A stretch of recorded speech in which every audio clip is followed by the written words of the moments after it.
Grow your practice, grow your wealth, grow your impact. Find out how to spend less time in the dental chair and more time on the things you love. I want to welcome you back to the Dental Wealth Podcast. Happy to be here today. Just got a great subject for you. Wanted to talk a little bit about wealth. When I started thinking about the subject, it kind of made me think, because I was working with a client the other day, and possibly one of the greatest people that I've ever had the privilege to get to know. This person came from farm country in Iowa, became extremely successful financially, and lived well into his 90s. And I just got to spend a lot of time with him. And he always had these sayings, and he always had something kind of clever and to say and to think about. And I remember one of the things he said to me was this: Eric, there's two types of people in this world. People that pay interest and people that receive interest. You always want to be the second type, is what he'd say. So you always want to be the second type. You always want to be the person that receives interest. And he modeled this. He modeled this throughout his life. And like I said, I got to spend a lot of time with him. So that kind of brings this thought up.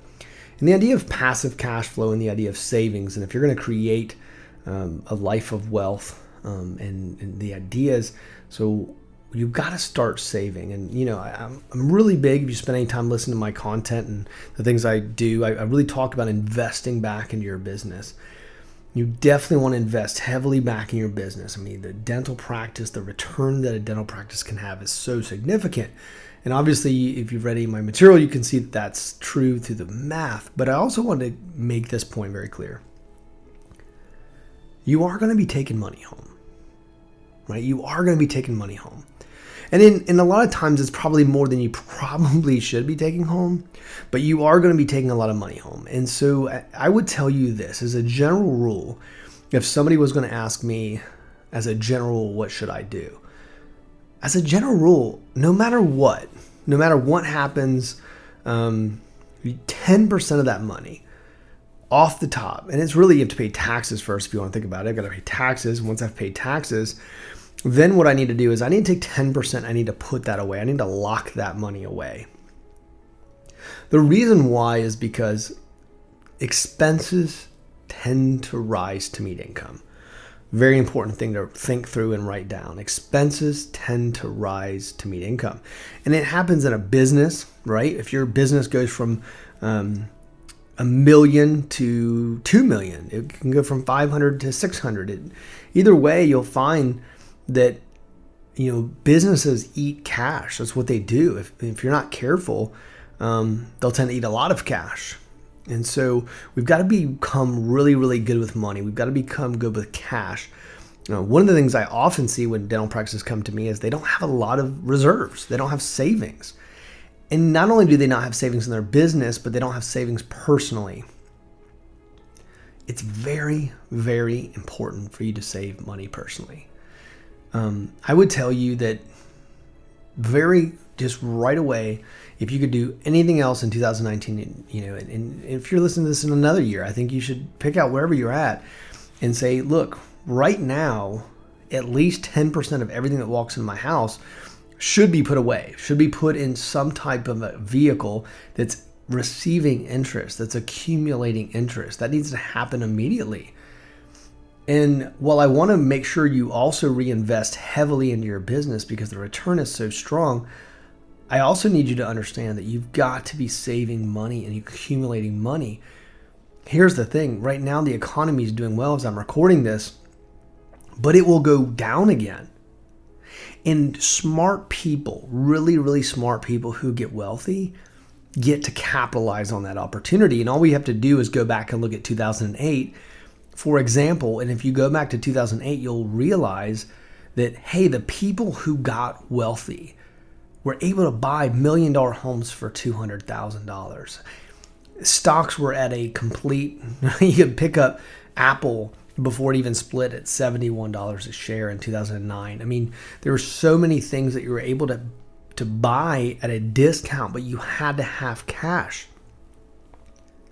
If you want to create wealth for your family, if you want to create legacy, you have to have cash. You need to have absolutely have access to capital.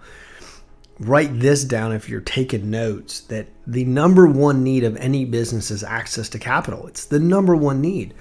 And if you're not accumulating cash and if you're not putting money aside, you're going to find that you have to consistently take out debt. Okay. And if you're consistently taking out debt, then you become that first person who's always paying interest, who's always behind the 8 ball. Now, certainly we might use strategic debt at certain points, but that's a different conversation. The point I'm trying to make is that if you're always paying debt, if you're always the one who's paying out debt, it's really, really hard to become wealthy.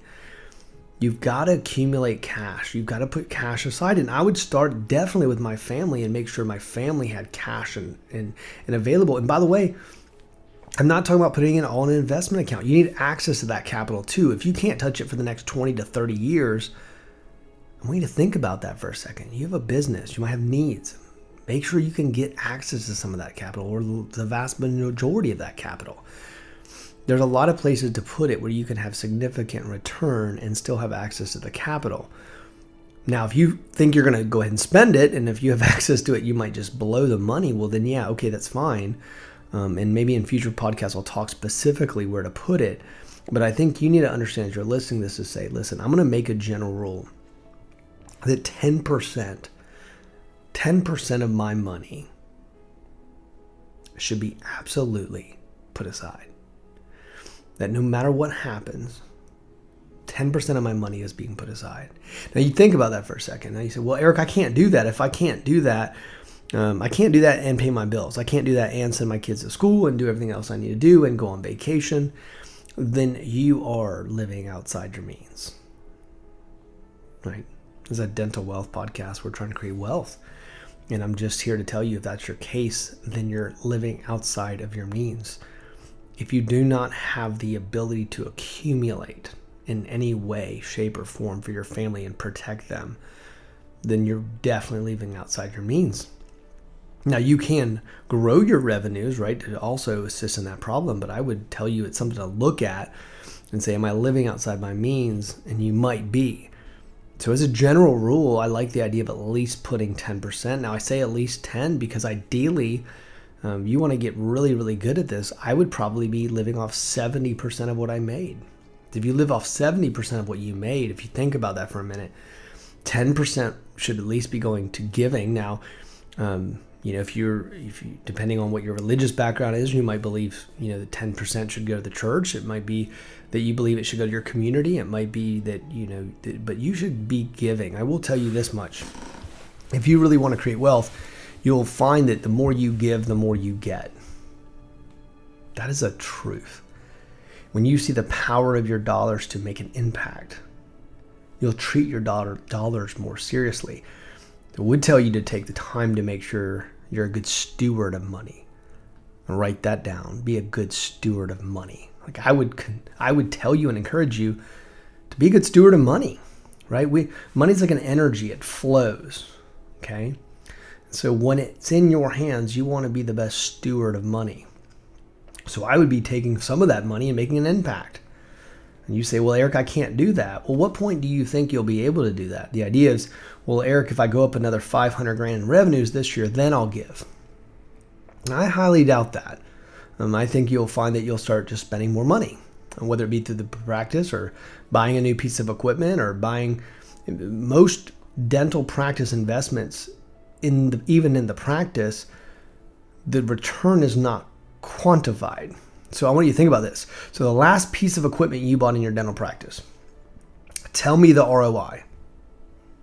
Tell me how much you spent on it, and then tell me the ROI. See, I will tell you most people can't do that. And if you look at that and say, okay, well, then I probably just create another expense for my business. If I can't calculate an ROI, and there's not a significant ROI, I might have just created another expense to my business. So oftentimes, even when the business grows, people don't hold on to the cash that's already there. So important thing for you to realize is that just because you make more money, even though the practice grows, it doesn't mean you'll have more access to capital. So I'll be talking more about that in future podcasts. But I think that the idea today is You might say, well, where's the other 10%, Eric, if you want 30%? Well, I think the other 10% needs to go in personal development or capital investment, i.e., if you're someone who, hey, I love to have the opportunity to put money into other businesses or other ventures, maybe real estate, maybe it's another venture, where's that money coming from? So I would start accumulating right now and say, look, I know people that create wealth have multiple streams of cash flow. So I would definitely want to have the opportunity when those things came up that I could go out and buy other things that receive interest, that receive a return.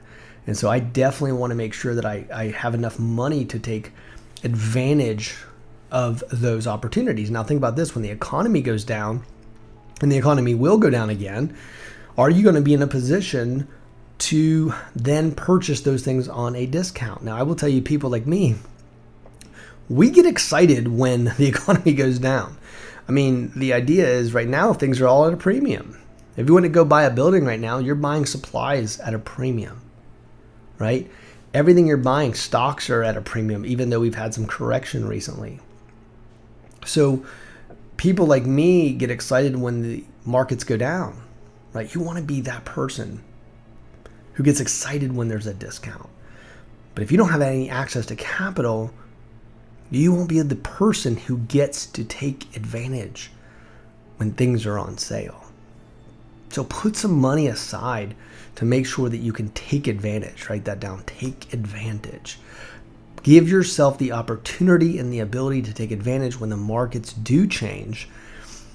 Give yourself the ability to make an impact and see what that impact is. Heck, that legacy alone and sharing with your family, the ability to impact will change their direction and the future of their lives. One of the things we do at Tower Leadership and I work to do is help people create foundations to impact future generations. So wealthy people impact future generations. So as you got this podcast, I want you to think about this. How much of my money, first of all, you have to know your income. You have to know how much money you're making. By the way, it's not necessarily what's on your tax return, okay? What I mean by that is, what are you actually taking home? What are you living off of? And so your tax return might be a different number. And so I want you to know how much money, go back and look at your bank statements. How much money are you actually needing to live? And how much is that? And how much of that could you put away right now? And if you can't get to 30% right now, I don't beat yourself up, but you got to make progress, right? You got to move in a direction. And if it's 5% because that's all you can do right now because you've eaten up most of the cash and you're living off it, but I'd also go back and look at your lifestyle. And you say, well, I can't do that and have the lifestyle that I'm accustomed to. You might want to think about your lifestyle. Now, if you make the right moves down the road, you'll definitely be able to have a much greater lifestyle and a lot less stress and a lot better life. And so, and you'll see that you won't even miss the money. That's the interesting part, is you won't even miss the money. It'll just start accumulating. Accumulate cash. Be a good steward of money. Be somebody your family, your friends, your colleagues can look up to as an example. Start owning those results. Don't be the first type of person. Don't be the person always paying interest. Be the type of person who receives interest. And you'll see a lot of other things will fall in line. And you'll start accumulating. You'll have opportunities to create massive amounts of wealth and move the needle. Thank you guys for listening. We'll talk to you soon.